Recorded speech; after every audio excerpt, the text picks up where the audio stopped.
once this is streamed, there's gonna be the microphone here. It's a big pleasure after, hello, test. Oh, interesting. Hello. Wow, why is there? Okay, it's in a stadium. Ladies and gentlemen. Maybe it's just a second. So, okay, I mean, like that, they will also hear me online or whatever. So, it's like broadcasted over like all the stadiums in Vienna right now. It's a big pleasure to have, after a long time, Christian ROTHLEITNER from PTB in Braunschweig with us today. So the PTB, for those who don't know, is the German analog of NIST. We just talked this morning, maybe a little bit more bureaucratic than NIST, but still it's the German analog of NIST. Christian did his PhD in Erlangen on gravimetry, freefall building and measuring with freefall gravimeters. You graduated just 1 year before so at what then became the Max Planck for the science of light, just a year later. And then did a postdoc in Luxembourg also on freefall gravimetry, and then joined PTB. And Christian is now heading the division of weight and measurement there, and will tell us about measuring masses. And with that, I cannot resist. Let's get ready to rumble. Okay. Thank you very much, and thank you very much. Sorry, there's a. Okay, that's now. Oh, speaker.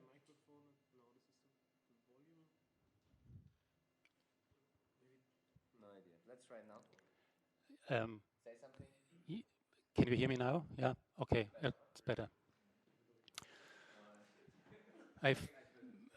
First of all, thank you very much for the kind invitation. I think we met I think it's now 10 years ago.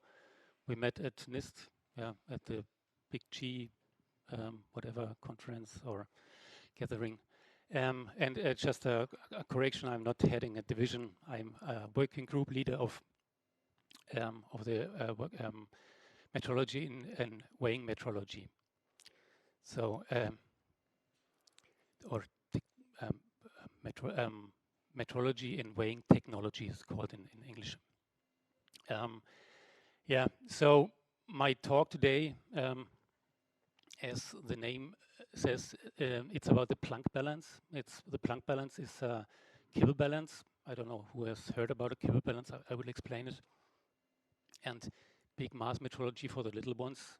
That means big mass metrology because Kibble balance is at the top of the hierarchy for mass metrology, but our focus with the Planck balance is for the small mass values.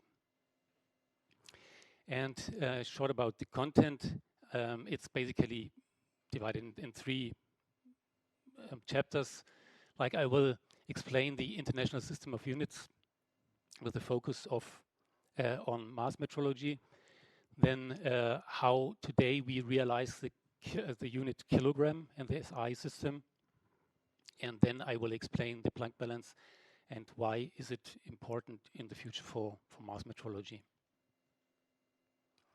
So as Markus said, I'm from PTB, but maybe not everybody knows what PTB is.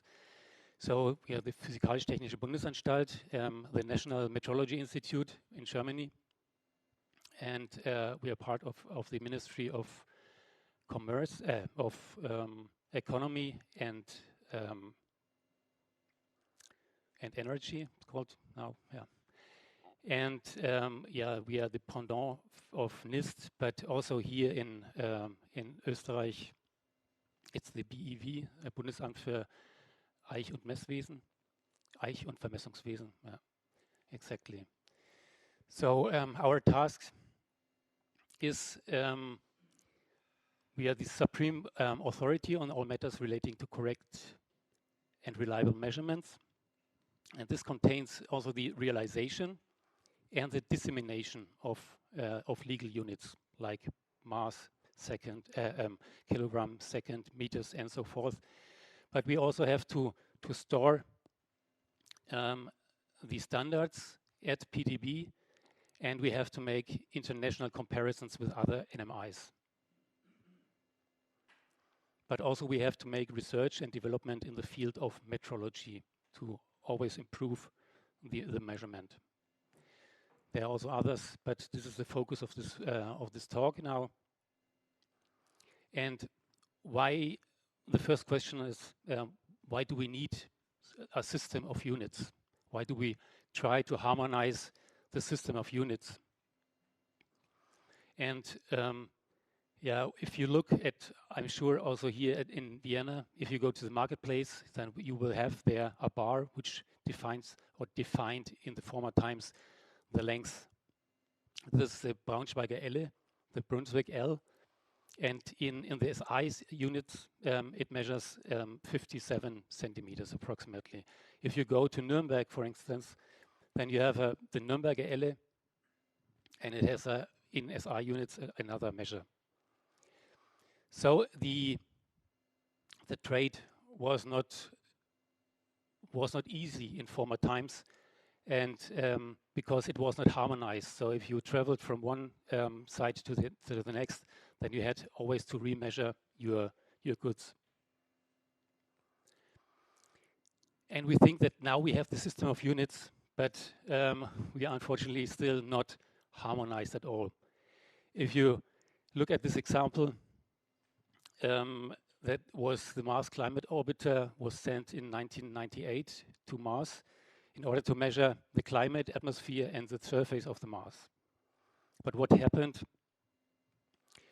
When it arrived at Mars, it crashed because NASA worked with metric units and Lockheed Martin with imperial units. So it was a calculation error, and it was supposed to be, it was about 100 kilometers closer than it was calculated. Loss, a tremendous amount of money, $125 million, and also all the scientific results.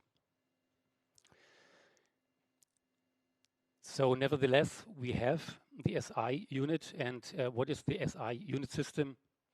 So it consists of 7 base units.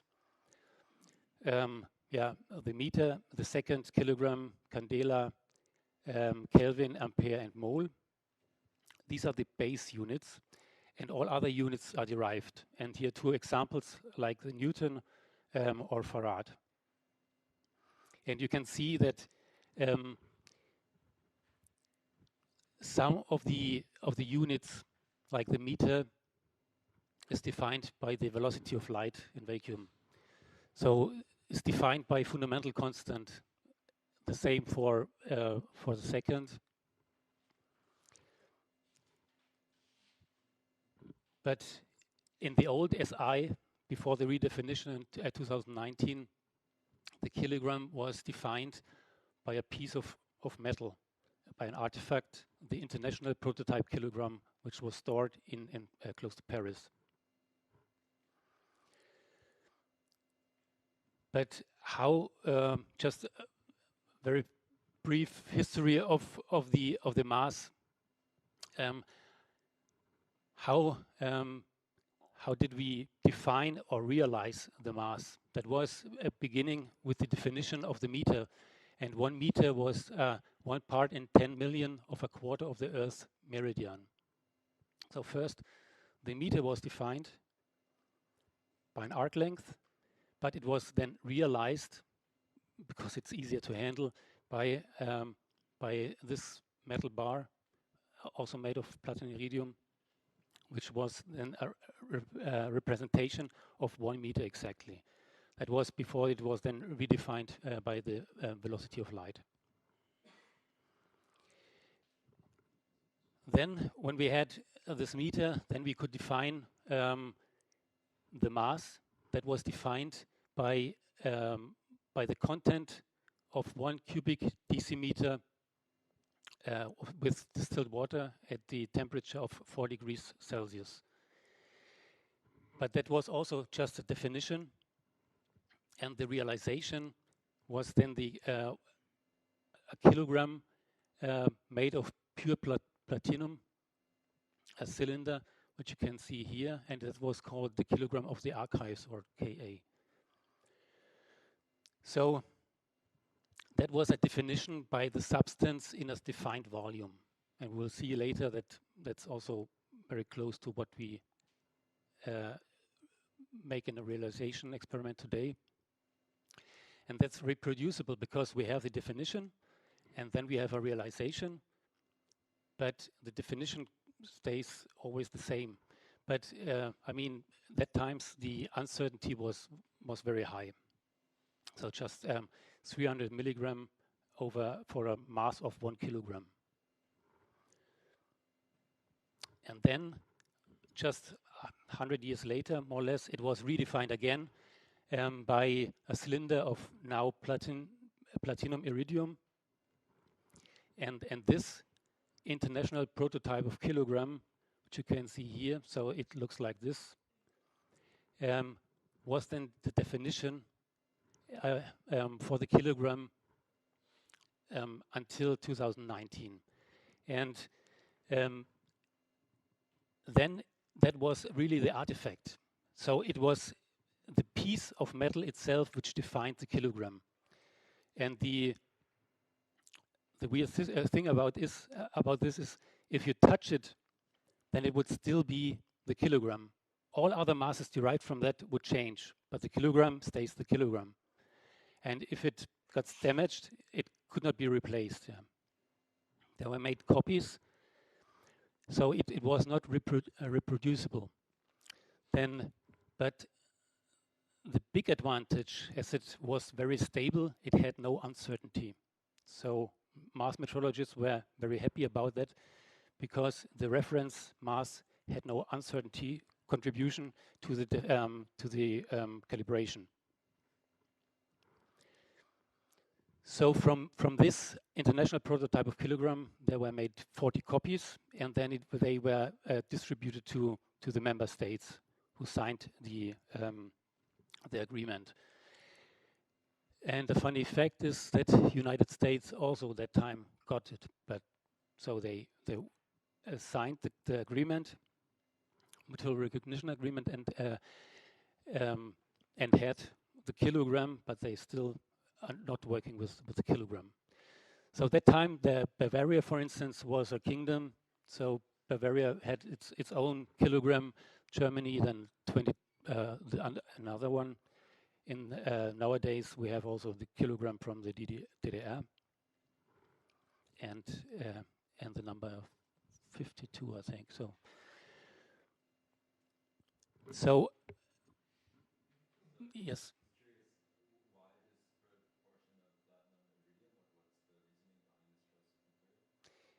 You need a high density to reduce the surface, and I think pure platinum was too brittle, so it was a mixture there. So okay, now you have defined at the top of the dissemination pyramid, you have the international prototype of kilogram. Then each of the countries received their copies. And they are called then the national prototype of kilogram. They were then compared to the international prototype of kilogram. And then all the other mass standards you're using in trade and commerce. So you have different accuracy classes. And nowadays, here's a table telling you if you taken from this recommendation of the International Organization of Legal Metrology, that tells you if you order a calibrated mass standard and for instance of 1 kilogram, then the real value should not be deviate more than half a milligram from the nominal value. Yeah. So that's the accuracy class 1. And then there's accuracy class 2 and accuracy class F1 and so forth.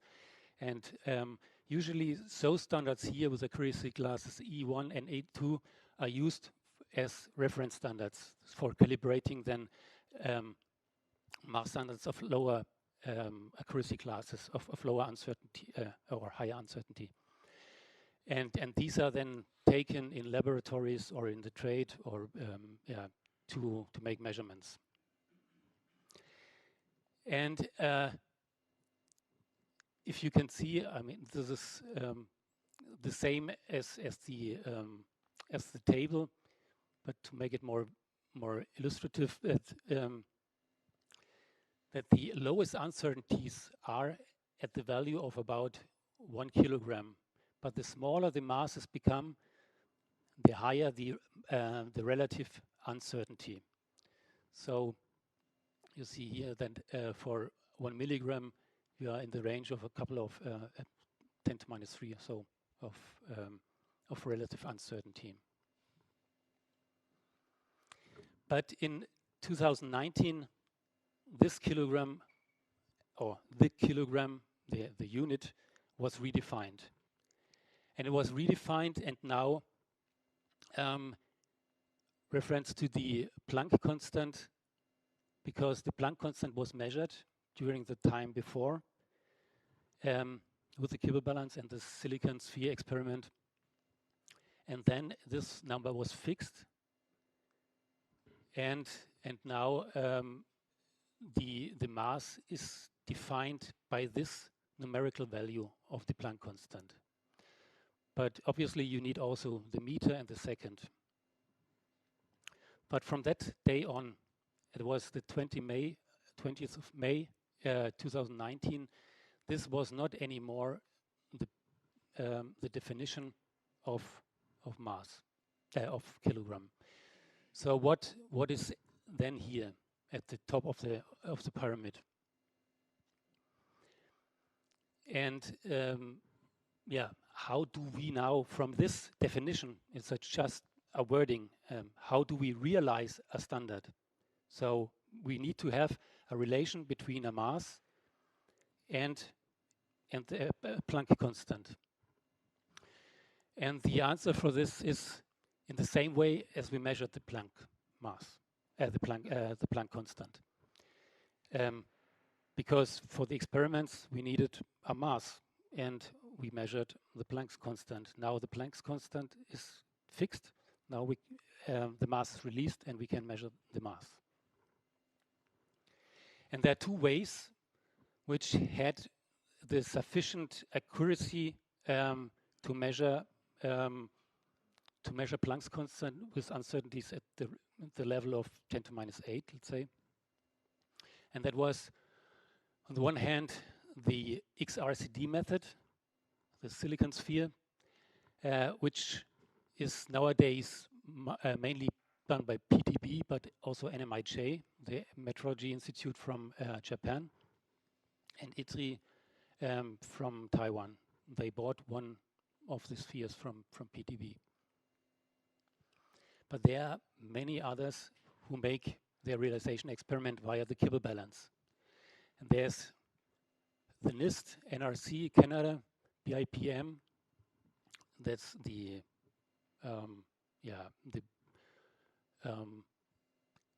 main, let's say, the International Metrology Institute. Then the LNE is the French, UME the Turkish, NIM is the Chinese, CRIS South Korea, METAS is Switzerland, and they're popping up more and more experiments, all following this route of the Kibble balance experiment. Here actually you see the NIST-4 Kibble balance experiment with Stefan Schlamminger in the back. So you see the size of the Kibble balance experiment. So first let me explain how this is realized via the XRCD method. It's actually also called, if you look in the internet, Avogadro project, because it was first aimed to measure the Avogadro's constant. And in the beginning it was in the International Avogadro Coordination, IAC. These are all synonyms. Today you will find only XRCD method. But it's basically a silicon sphere, and especially silicon 28. So how do you do this? this realization of the mass via the silicon sphere is basically by this equation here, and this part here is just a counting of numbers of atoms in a silicon crystal. So you grow a silicon sphere, a pure single crystal, and you know the lattice parameter. You have a sphere, you measure the diameter, then you have the volume, you know the measure lattice parameter, and then you calculate basically the mass. And this is much the same as the kilogram of the archives, or the definition that times that was defined by the content of a substance in a certain volume. But this equation contains much more. So you have the electron mass, then you have the relative mass of the silicon isotopes relative to the relative electron mass. Then you have to define or measure the lattice vacancies, impurities in the sphere, and a surface layer, because there's forming a surface layer on the silicon sphere, an oxide layer, but also with hydrogen and so on. And it's a long procedure in order to get the sphere done. First of all, you need a pure isotope. So I think this is done in centrifuges. It was done in Russia before. They don't do it anymore. And then there was the purified to silicon-28, I think 99.999% of pure silicon-28. And then it was brought to the IKZ in Berlin, the Institut für Kristallzüchtung. And they grew this crystal. And then from this crystal, there were 3 spheres cut, lapped, polished, and during the process inspected. Then there was, just for this sphere, developed a dedicated interferometer, so-called sphere interferometer. And the final measures of the sphere is approximately a sphere diameter of 9.37 centimeters. The form error is about, so the peak to valley deviation is less than 30 nanometers. This is if you blow up the silicon sphere to the size of the Earth, then this form deviation is about 2 meters. So in order to have an idea of how round it is. And this is why it's called the roundest thing in the world, or the roundest sphere in the world. But then you have to measure also the surface analysis with dedicated instruments, XPS, XRF, ellipsometry, and so on. So there's a whole chain of measurements following the process of the construction of the sphere. But there was also then no experience about how to handle in mass metrology now silicon spheres. So that was completely new. Now you have to think about how to transport the silicon sphere, how to clean it. Can you clean it? And in fact, it turned out that it's much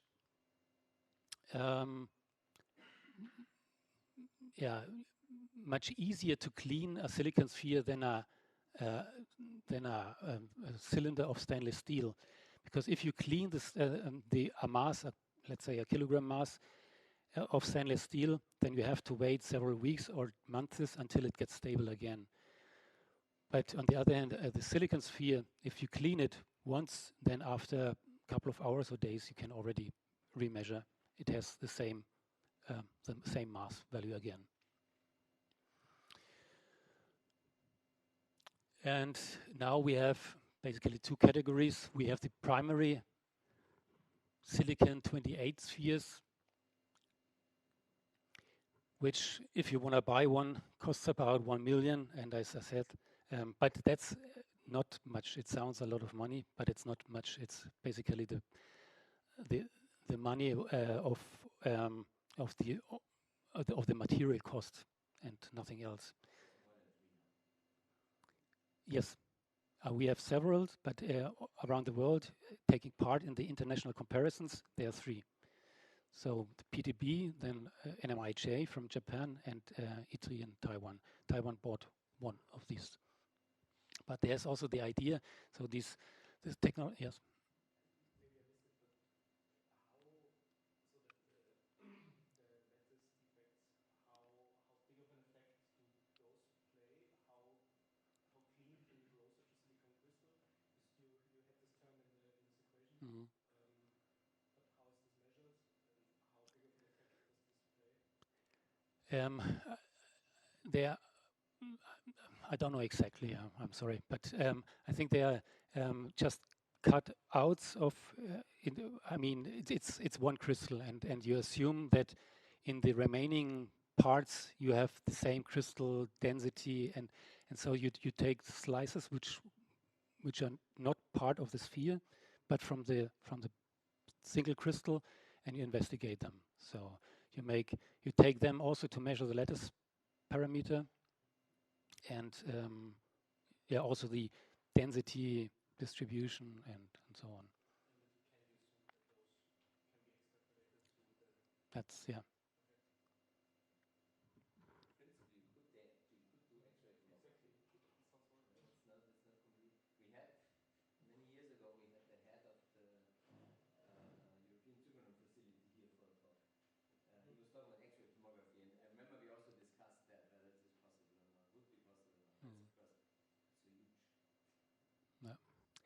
It's a money printing machine, huh? Just No, but as long as you don't have new material, so you need many centrifuges to get this pure silicon-28. When you say that stainless steels actually being stable within which months and silicon almost immediately, what do you mean by stable? That the mass is not changing. So you can compare the mass with a reference standard, and so you can see if it's drifting or not. And with the steel mass standards, you see that there's a drift over time. Because the surface layer, so there's they evaporate. So if you clean it, then I think they go into the surface, and just with the time they go out again. So remain longer in the surface. And the whole process of making the silicon sphere this technology was transferred to a company in Germany, and then they now produce also silicon spheres. So if you but with natural silicon, this is why this is called natural silicon. So it's not purified anymore. But if you order one of these spheres and they make a perfect work, so they reach actually form errors comparable nowadays to what PTB did. But if you need, for instance, very well defined mass standards for big G experiments, you can, for instance, order such mass standards for 10 kilo euros each. I mean, the density is not as high as tungsten, for instance, but you know exactly the density distribution because it's a silicon crystal. So that was the silicon sphere, and there are many others experiment or NMIs. I told you that working on this Kibble balance. But what is this Kibble balance? So actually, it's also called, in former times, it was called it was called wet balance. It was renamed to Kibble balance in dedication of to Brian Kibble, who invented this and passed away a couple of years ago. And then I will talk about Planck balance, but it's nothing else than a Kibble balance, but we named it Planck balance. So how does it work? To me, the most intuitive way of explanation how a Kibble balance works is via so-called EMFC, electromagnetic force compensation load cell. And this is basically what you can find in such a industry or laboratory balance. And this is basically a lever balance, yeah, where you place on one side a mass and you compensate this force by an electromagnetic force, by a voice coil actuator. Yeah. So you have here inside a permanent magnet and a coil, and the force depends on the geometry of the magnetic flux density and the coil length and the current you flow through the coil. We call it also geometric factor, force factor, or simply BL. And so how do you get the mass? If you compare the ways, the forces, and you solve the equation for the mass, then you need to know the BL, little g, so the gravity at the site here at the center of mass of the weight, and the current. The current can be measured by the voltage drop along a resistor. But so the voltage can be measured quite accurately, the resistance as well, and also little g. But the problematic thing here was the BL.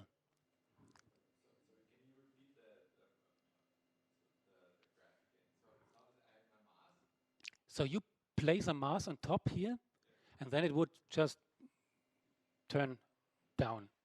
But on the other side of the lever, I mean, this is folded, but in fact, that's nothing else than a lever. And then you place a mass on one side, and you have a voice coil actuator on the other side. And then you maintain it in equilibrium, adjusting your current. Yeah?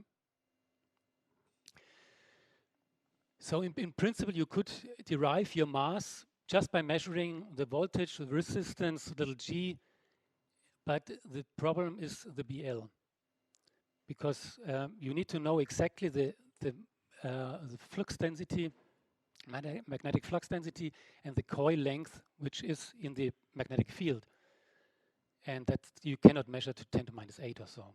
So the idea of Brian Kibble, and this is why it's called the Kibble balance, was that you have here a voice coil acting like a loudspeaker, but if you turn it around, you can use it as a microphone.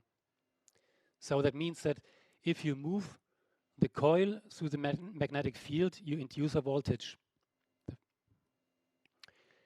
And so what we do in the Kibble balances is we attach another voice coil just as an actuator again, and then we move it. So you can, so this is called force mode, and this is called then the velocity mode of the system. And here you have then the continuous motion of the coil through the magnetic field. And so you induce a voltage, and this voltage, the induced voltage, depends or is proportional to the velocity with which it is moved. So you measure the velocity of the motion of the coil with respect to the magnet, and then you measure the induced voltage, and then you can determine the BL. And as you can measure the voltage very accurately and also the velocity very accurately, you can determine the BL very accurately. But under the supposition that this BL in both modes does not change. Okay, then you can solve for BL, plug it into here, and then you have the measurement equation. In the final equation, you have only things you can measure very accurately, like the voltage, velocity, little g, and resistance. And how does the Planck constant enter? That's via the voltage measurements, like for the Josephson effect, and the quantum Hall effect for the resistance. And that's the relation between the mass and Planck's constant. So effectively, you can then have a dependence on the mass, a relation between the mass and Planck's constant, and the defining frequency for the second and velocity of light. There you can see that you need the Planck constant, but you need also second, the definition of the second and the meter. So how do the dimensions of the apparatus not differ? Basically, where is the voice current in comparison to the mass? Okay, in that, this is just an explanation. For me, is much simpler to explain. But in the end, to make it very accurately, you must you use actually this to compensate it, and you use the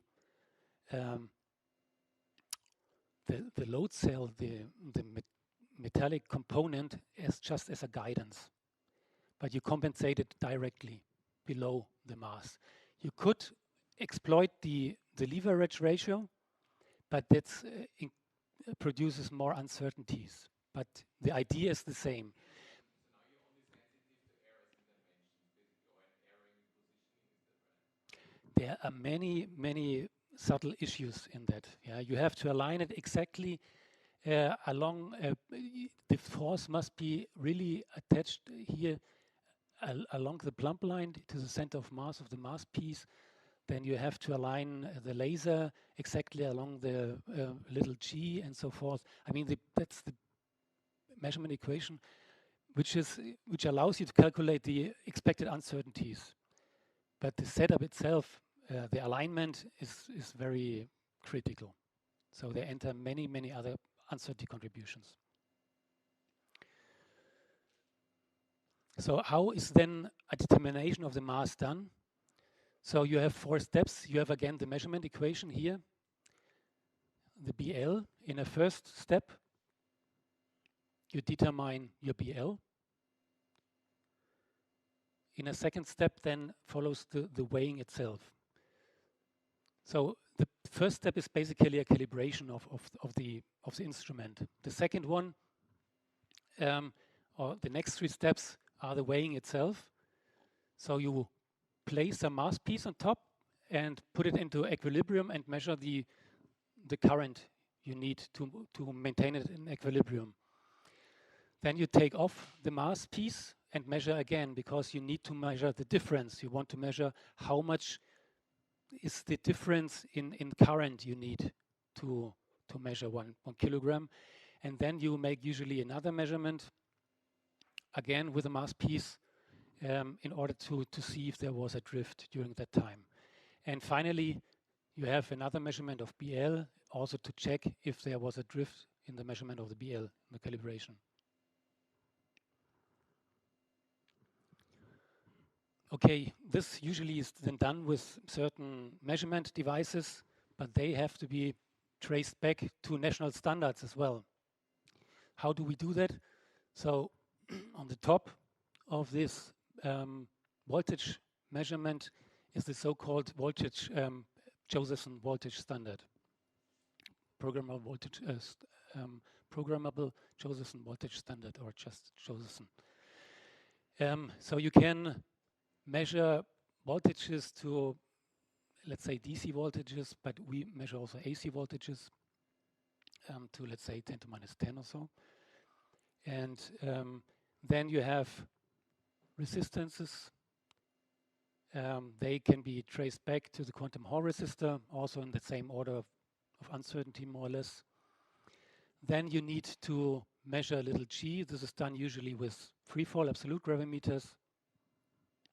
There you have uncertainties in the order of a couple of 10 to minus 9. Clocks, not an issue at all. We have clocks, stabilities of 10 to minus 18 today. But then you also need length standards. And that can become an issue because of the nonlinearities. So if we have in our Kibble balance, in our Planck balance, only amplitudes in the order of 175 micrometers. So, and if you want to measure it to 10 to minus 8, then it's problematic, but it's doable. Just an interesting issue is what can you imagine about all these, this connection between mass and the Planck constant. It's quite quite nice to see that if you express all these quantities here in as multiples of or submultiples of their definition, then you end up with this one here. So you have resistance, and in the voltage you have the Planck's constant and the electron charge inside. Electron charge drops out, and there's only the Planck's constant left. And then you have multiples because you measure multiples or submultiples of these definitions. And then you have still velocity and a little g, but they contain meters and second. So if you solve for mass, and then you have here c squared, to put it on the c squared to one side, the other, then you could in principle express that a substance of mass m contains as much energy as k photons of frequency of the cesium frequency here. So for 1 kilogram, that would be 1.5 times 10 to minus 40 photons, which have the same energy as 1 kilogram. So we have two experiments, and they were actually, this experiment was to determine Avogadro's constant, and that was to determine Planck's constant. So what is the relation between Avogadro constant and Planck's constant? And somebody figured out that there is a relation between Avogadro's constant and Planck constant by these parameters.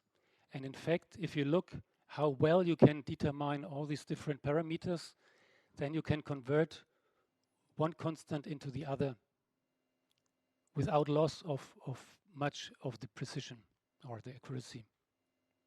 And that was the reason why both ways were possible to determine h, the Planck's constant. And finally, as they are now defined, both methods can be used to measure or realize the unit of mass, the kilogram.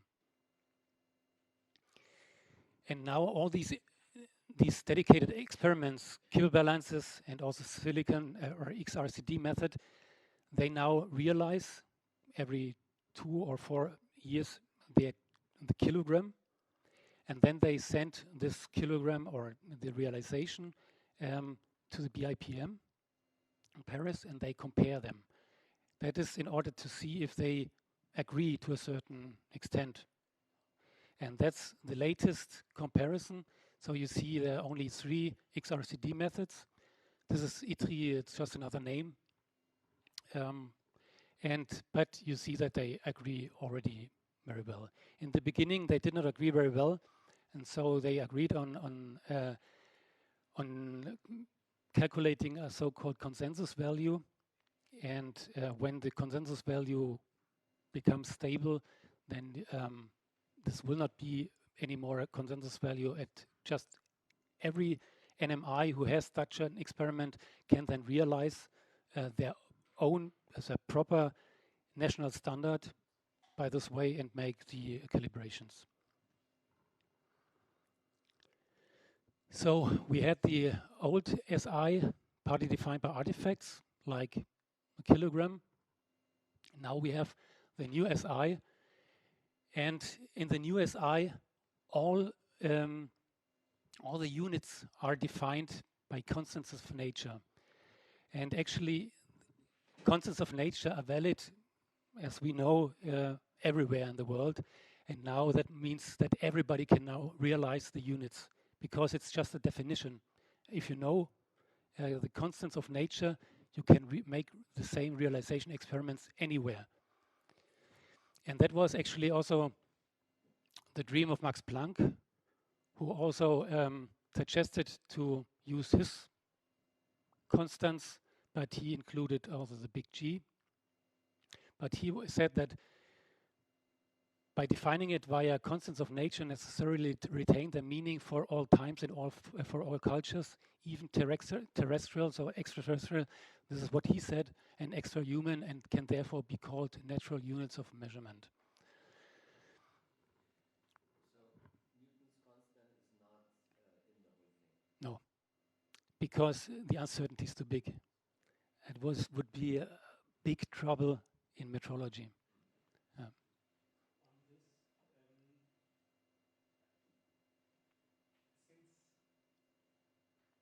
or let's ask it like this. If I were to go to the lab and measure the speed of light now, and I see some, of course it won't happen, but I see a different value coming out, this would in fact change the meter now.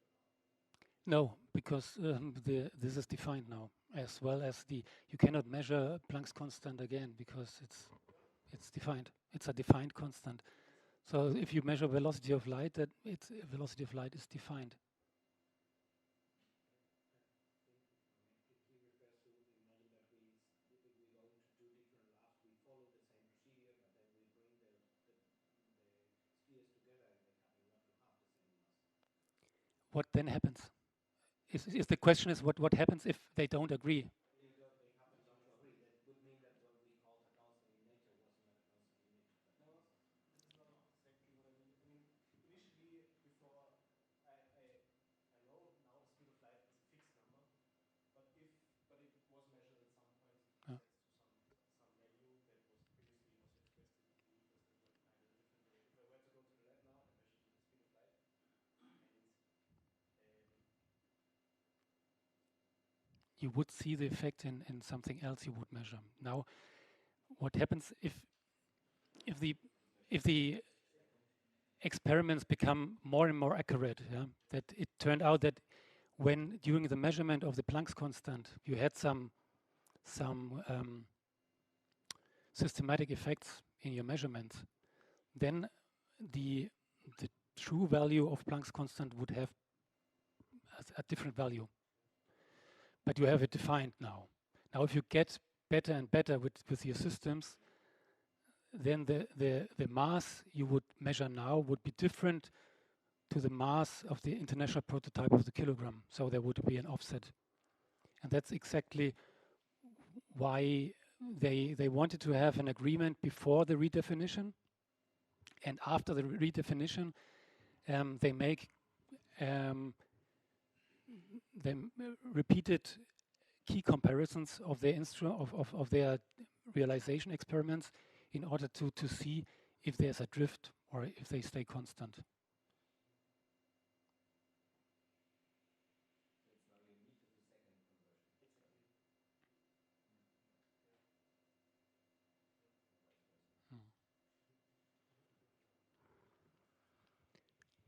exactly. Yeah, but okay, you can ask now, okay, a lot of effort put into the redefinition, a lot of money and manpower, but is there any benefit other than, okay, we have now a definition based on fundamental constants? Because if you now look at the traceability chain, what we have here is again 1 kilogram. So all this for changing nothing in the traceability chain. Has it any benefit for this? And in fact it has, because if you look at this brochure from the BIPM, then it is stated that it is not only for 1 kilogram. I mean, in the definition you saw that it is not just for 1 kilogram. I mean, Planck's constant is valid for any mass value. So in fact, it says that with the present definition, primary realizations can be established in principle, if you can do it or not, at any point in the mass scale. What advantage would this have be? I mean, imagine everything starts from 1 kilogram. then you have to set up your mass scale. You have somehow to calibrate or realize 1 milligram from 1 kilogram. So you have 6 decades between 1 milligram and 1 kilogram. So how do you get there? This is by making mass comparisons. So you start with 1 kilogram, and then you have nominal mass values of 1, 2, and 5. So in the PTB, for instance, for each of these mass pieces, we take 2. So 2 of 1, 2 of 2, 2 of 5, and then you have the 10 from the previous decade. So let's say you start with 1 kilogram. Then you have 2 pieces of 500 gram, 2 pieces of 200 gram, and 2 pieces of 100 gram. And by comparing experiments by relative measurements, you determine the true values of the 500 gram, the 200 and 100 gram. And if you have defined or measured 100 gram, then you go to the next decade and make the same. So usually make 10 mass measurements in each decade, and with 5 repetitions each. So in order to get a 1 milligram mass piece, it requires 300 measurements. And as you cannot do it if you somebody asks you for make a calibration of 1 milligram, you don't do 300 measurements from the 1 kilogram down.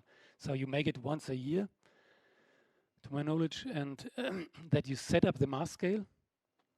But then during the whole year, you keep your reference mass and make then just with, let's say, if you want to calibrate 1 milligram, you take your reference milligram and make comparisons.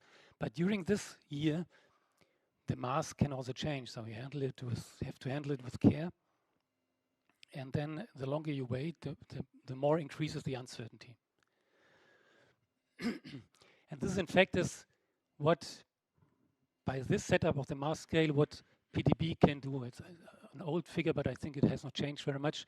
But what you see is that these stars here is what the relative uncertainties which can PTB achieve in the on the highest level, so-called E0 standards.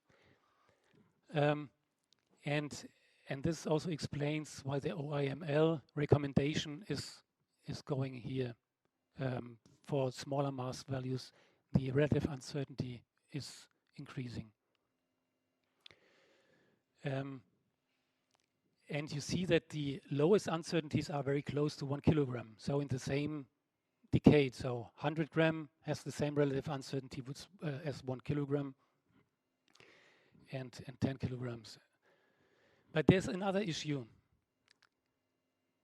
These are examples of mass standards below 1 gram. And you see that these are sheet mass pieces. They are also made, things made of wire. But what I want to say here is that they are very small. 1 milligram is really a small weight. And this is why sometimes for smaller mass pieces, they reduce the density to have bigger mass pieces, but then we have higher surface, and then we have more influence on the stability and so forth.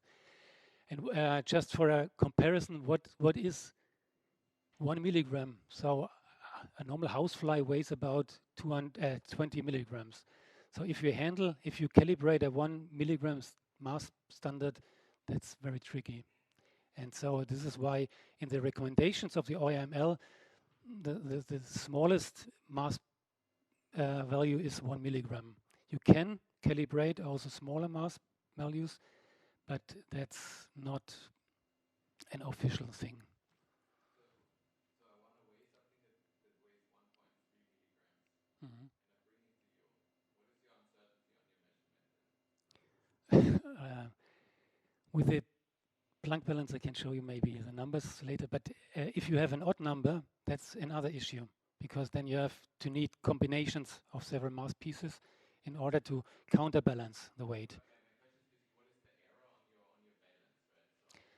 that's maybe that's actually a good point, because this is on one part the reason why the relative uncertainty increases for smaller mass pieces, smaller mass values, is on one side because you need more and more comparisons.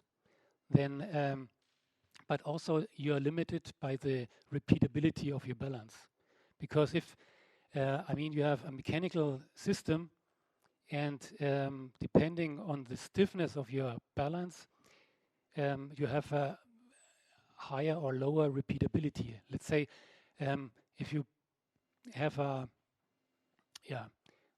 current we use in our setup, for instance, a commercial load cell which has a repeatability of a couple of micrograms. So you have to make many measurements to reduce the uncertainty, type A uncertainty. But that it's maybe 10 to minus 9 if you measure 1 kilogram, but if you have measure 1 milligram, then 1 microgram of uncertainty is then 10 to minus 3. Yeah. So there you should have to improve the repeatability of the balance.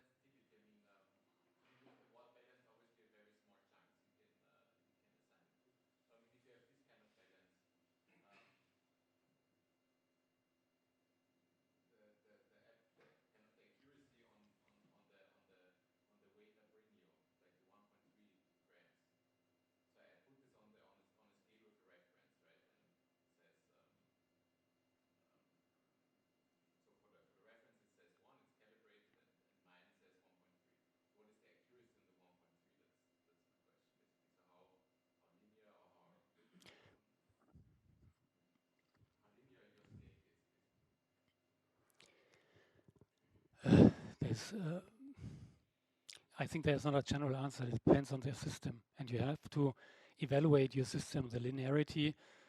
It is also done for balances, and if you buy a balance, then usually the non-linearity is given in the specs, so you can look it up. But yeah, you can improve the. I mean, if you buy a commercial balance, then they make maybe just a simple measurement of the linearity. But if you need it more precise, then you take well-calibrated standards and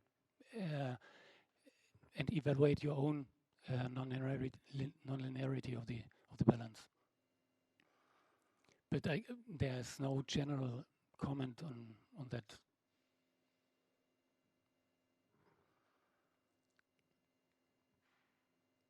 Okay, so the idea is then, what if you just take a off-the-shelf load cell, combine it with a laser interferometer and then a measurement system, then you don't necessarily put on a 1 kilogram mass standard, but you can tailor your system to the mass range you require.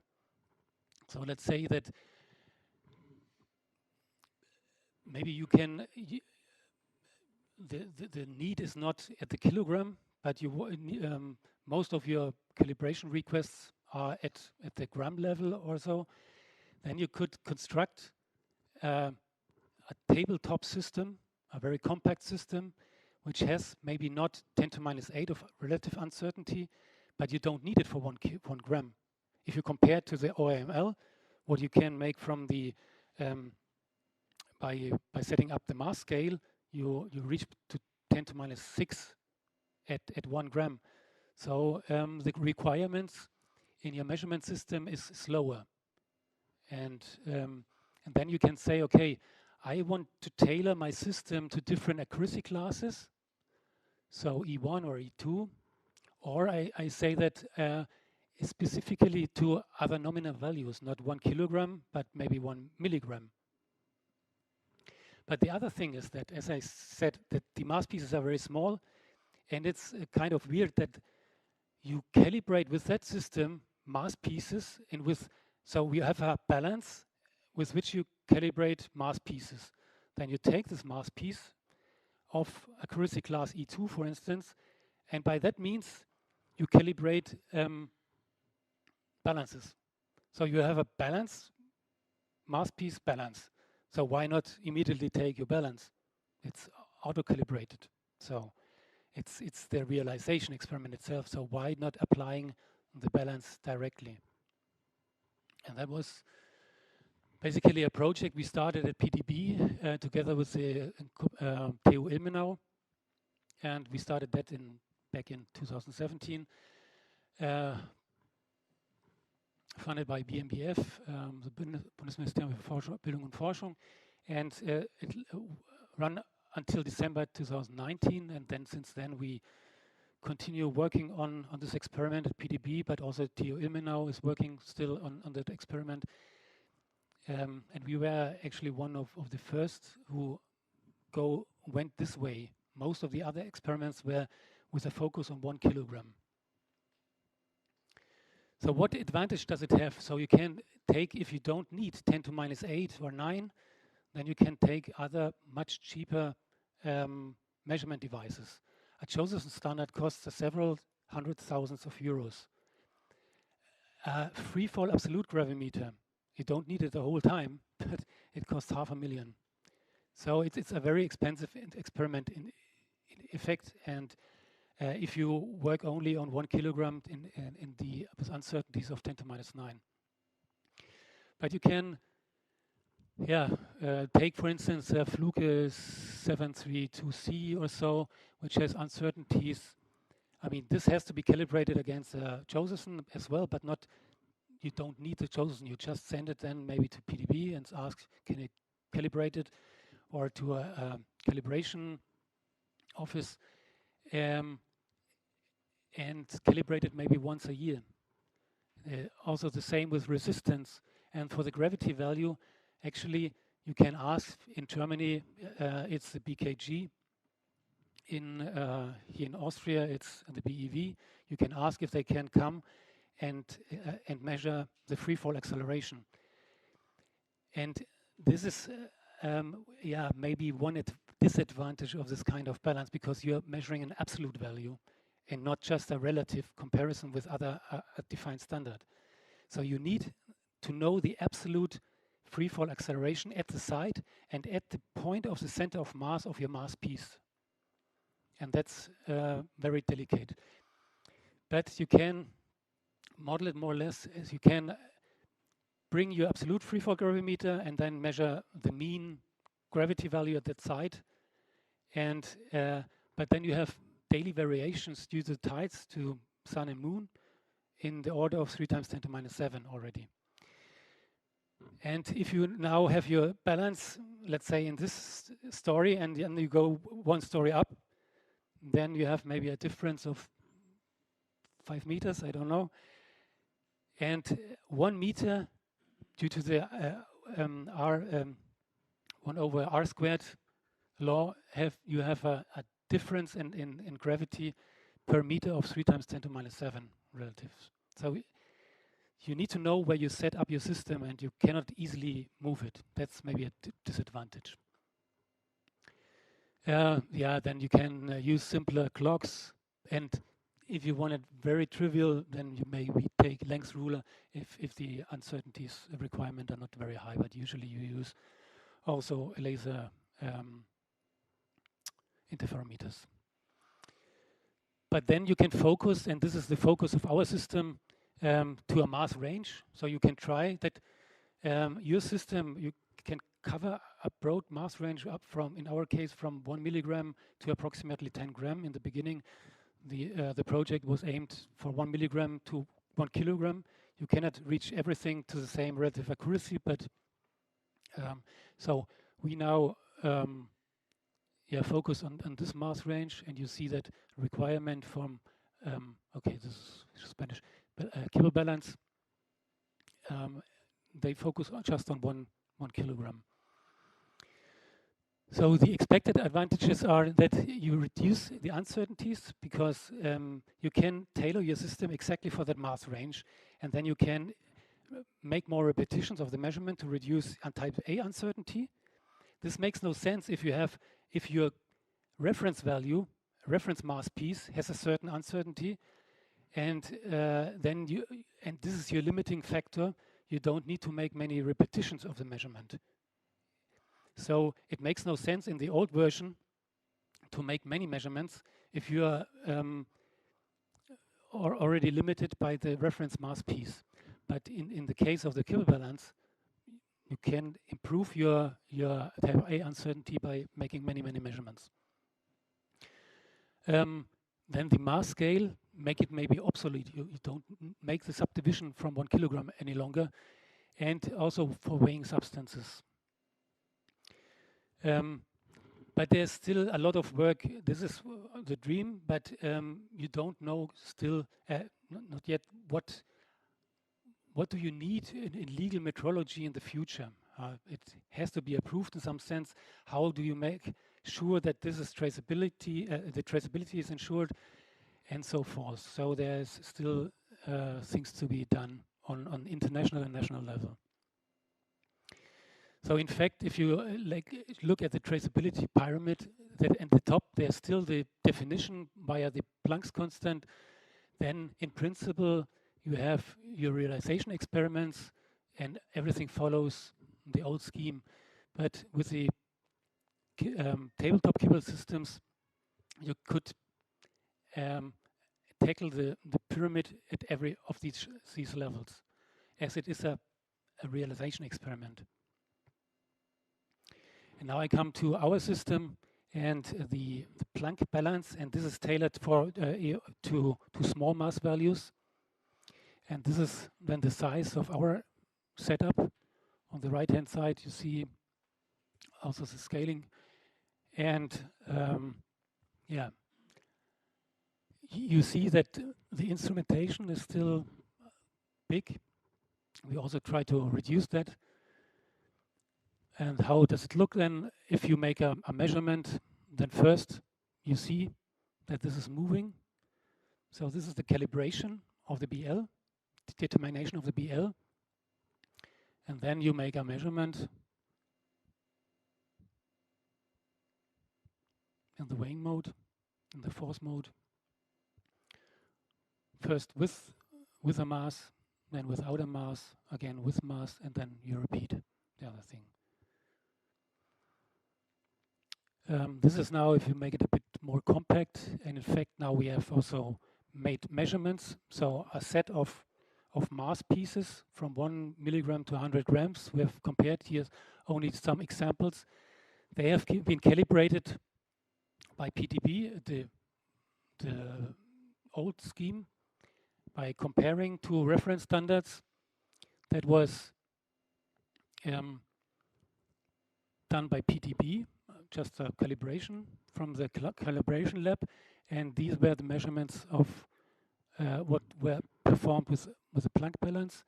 And you see that for big masses, the uncertainties are not sufficiently good, not competitive to the traditional, but for smaller masses, we have smaller uncertainties. And that was also published here, if you want to look in the metrology publication.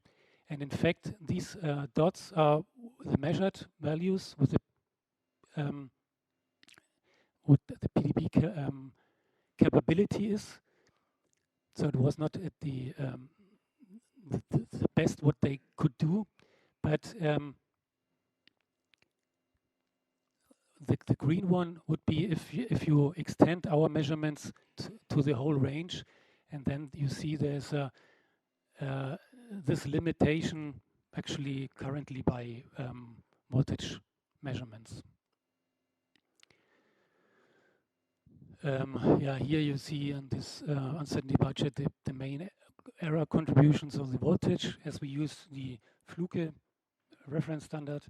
That's the current limitation, but also corner load error, because you have a platform where you put your mass piece, and if it's not exactly in the center but a bit offset, then it's tilts and so on, and makes uncertainties. So we can, to class E1, we could measure from 1 milligram or even lower to 10 gram, accuracy class E2, 50 gram, and F1, whatever value. And are there others? I said we were the first ones together with Theo Ilmenau. And also the question is, are we comparable to each other? As in for the 1 kilogram, you make key comparisons. We then thought also making a comparison for compact Kibble balances. So we are PTB, then there's Theo Ilmenau, and then there's NIST, and these are basically the three only ones who can make a realization for that mass range at that level. And so we agreed to make a comparison. We ordered 2 mass sets with nominal values of 1 milligram, 50 milligram, 200 milligram, 1 gram, and 10 gram, and to show an odd number that you can also, because we don't need the nominal values of 1, 2, and 5, we can directly measure whatever mass value directly. We have taken we call it Planck mass. But 2 sets, that's from a German company, that's also from a state company from the United States. And then we agreed on making this blind. So it was sent to each lab, and nobody knew the calibration values from the companies. They have also calibrated them. We sent it to each lab with a Kibble balance. Everybody measured it, and then we stored our data in a so-called digital calibration certificate that is to interchange our measured values, and that was then in last year in a meeting of Kibble balances. It's called Kibble Balance Technical Meeting. That was last time held at BIPM. We made then a public unblinding by means of a digital metrology expert. That's just a software. You can upload your digital calibration certificates with all the values. Nobody knew about the other one. And then it was evaluated and the report was then given. So it was also to show that we are looking towards the future. And that's just one example of the results for one mass set, showing the Planck mass, and also here for 1 milligram. You can see that this is the calibration done by the manufacturer, and this is PTB, NIST, and here also by the manufacturer and PTB. So that will be published soon. And yeah, what is the future? We want to decrease the size even more, called then the PB nano, decrease the uncertainty and make it simpler to that it can really be used also by industry. So I come to my conclusion. So we have seen that the harmonization is very important, also to avoid losing money and scientific results. Then we are having now fundamental SI system based on fundamental constants, which can be used everywhere. And sometimes it happens that a new definition, which was looked on very problematic in the beginning, now turns out to be very beneficial also for in metrology. So let me thank also to my PhD student, Johannes Konrad, who set up and improved it a lot, this Kibble balance, this Planck balance. But there are many other people behind it at PTB, the colleagues from electrical measurement department and so on, but also colleagues from Theo Ilmenau and the static exchange with other NMIs. Thank you very much.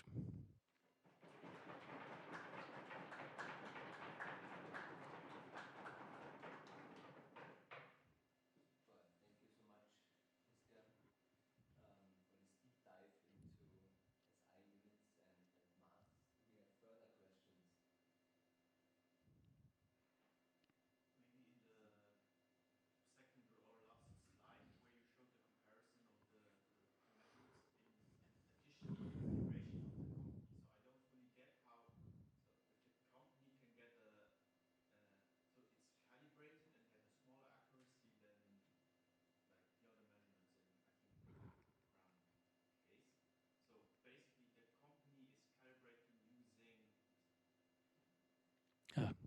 was the wrong direction.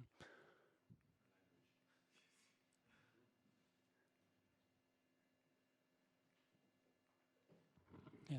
So on the is correct. So the error on the company calibrating one is smaller for It's a bit bigger. It's a bit bigger than we than ours. So what does it mean that they calibrate? Basically, they get a reference mass and then they.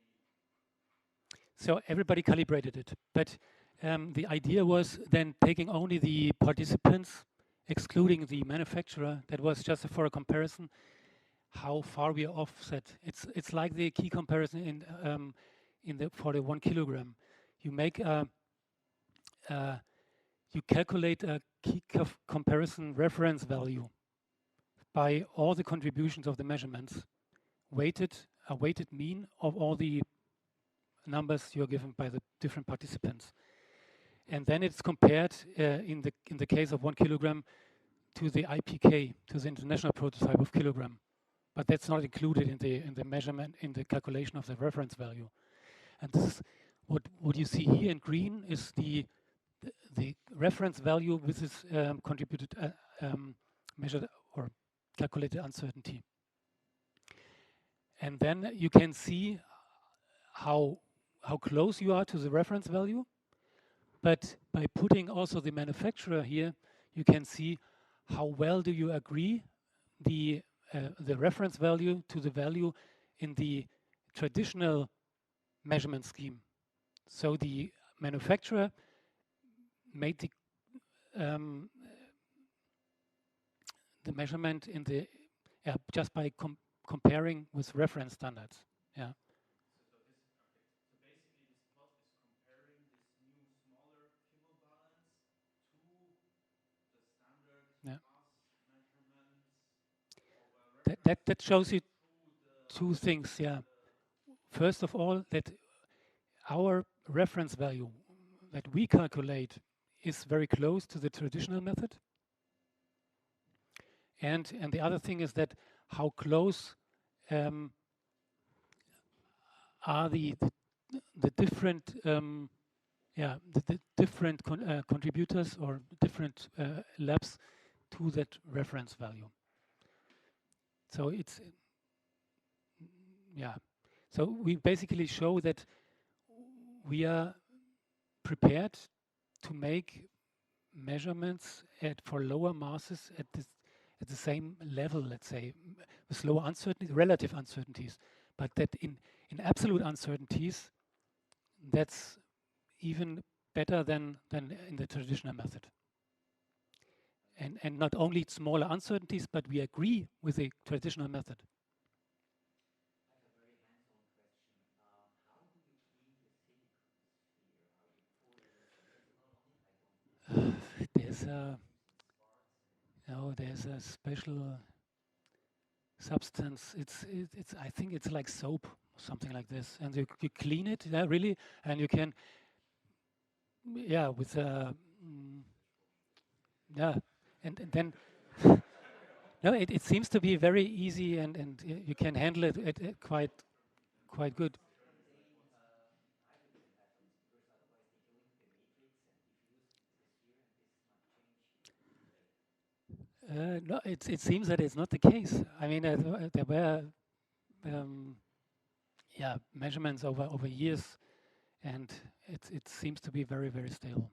The problem is that it has a bigger diameter than the usual kilogram, and it rolls away. So you need a support for that.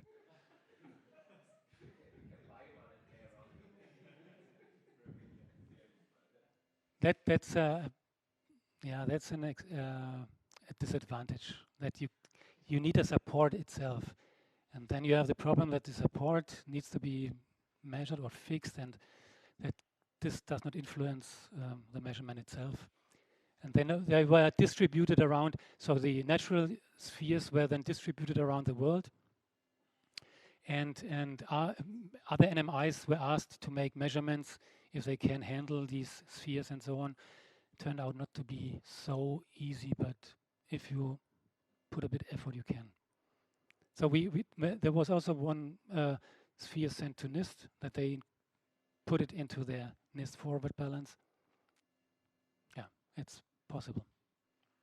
So I have probably maybe this is a very broad open question because of course in order to relate the mass that you're going to build with a Planck constant you need to use some quantum effect, quantum Hall effect, and so on. So this depends on our current understanding, theory of quantum mechanics. Well, on the other hand, when Planck proposed the system of Planck units, Planck never trusted quantum mechanics the way we understand it now. He thought it was something different. So it's a very open question. How much this construction is dependent on our current theoretical understanding of nature? Because I would say, for example, it does not depend on general relativity, right? It doesn't. It's not. Key. So, I mean, probably this doesn't have any definitive answer immediate, but is it something that is considered studied? Maybe not general relativity, but maybe special relativity, yes. Yeah, especially Because you measure velocity. velocity. And But is it? I mean, is it this considered? How much? I mean, you see the agreement of the balances, and with the traditional method, so there cannot be much disagreement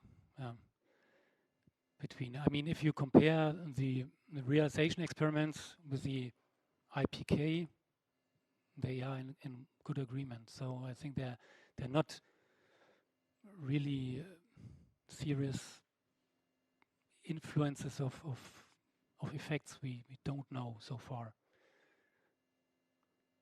I mean, there's also one good thing is that we have two experiments where one of the experiments doesn't depend on little g, because nobody knows what is little g. Yeah? You measure it, but you don't know the systematic offset. And this is a good thing that we have an agreement to that degree.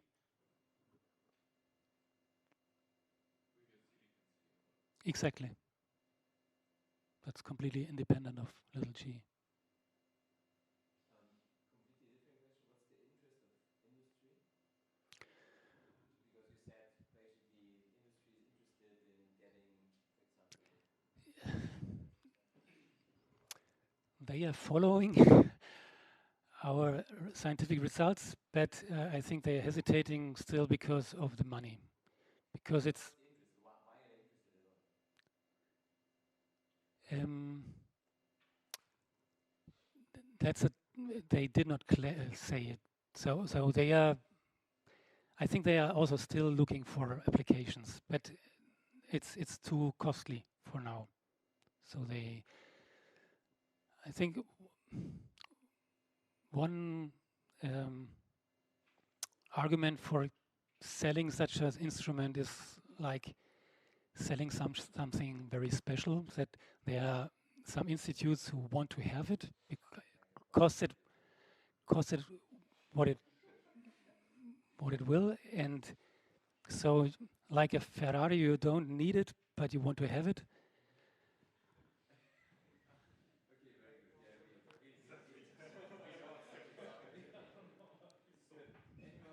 Yeah, any more questions? How long does a measurement take? So you put the weight on. How long? Yeah, it depends on how far you want to decrease your type A uncertainty. If so, usually you make integration time as long that you're not limited anymore by type A, but by type B uncertainty contributions. That for that measurement, it was I think 8 hours. Us. Yeah. And how about vibrations? I mean, 8 hours is a long time. A lot of things can go wrong. That I assume. No. I mean, and you always make a whole cycle. So you calibrate BL. So in order to avoid drifts, you calibrate BL. You make your mass measurements, and you calibrate it again. So you get, and all these cycles, ABA cycles, we call it in mass metrology. Then you get rid of the drifts, and you can make very long measurements. and but you can also make then interpolations, make corrections. The magnet is very sensitive to temperature changes. So you will see even within a short measurement if room temperature changed, or by the temperature of heating of the coil. When you run your current through the coil, you heat up, and this can heat the environment and heat the magnet. So you see some tiny drifts, but then you can make interpolations. Super. Okay. So Christian will be here the whole day. We're gonna have some lab tours, so there will be a chance to catch up. Thanks. Okay. Thank you very much.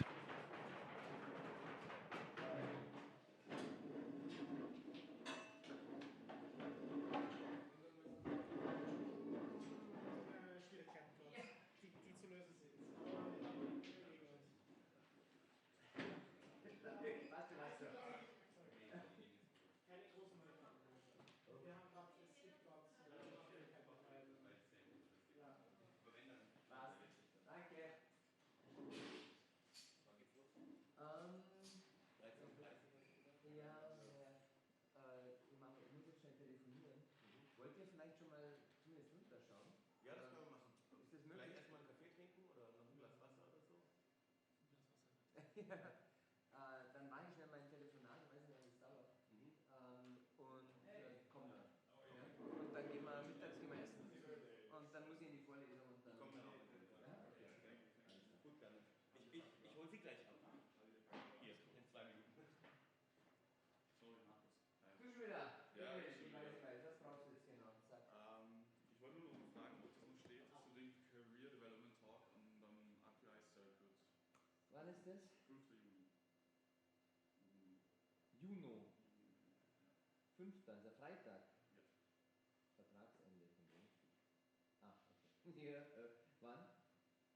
Kannst du dir aussuchen. Der ist der Bob Holt hier, gell? Übrigens. Ja, für die Konferenz gefahren. Ja, aber der ist dann 4., 5. bei uns. Sagt man. Ja, Uhrzeit kannst du dir eigentlich aussuchen. 13:30 ist Vorlesung. 13:30 ist die Vorlesung. Magst du lieber davor? Weil danach, die geht bis 16:30, oder? 16 Uhr. Ich mache ja bis 16:30, es geht nur bis 16 Uhr. Ich vergesse es immer. Keiner drängt mich. Ja, mir ist wurscht.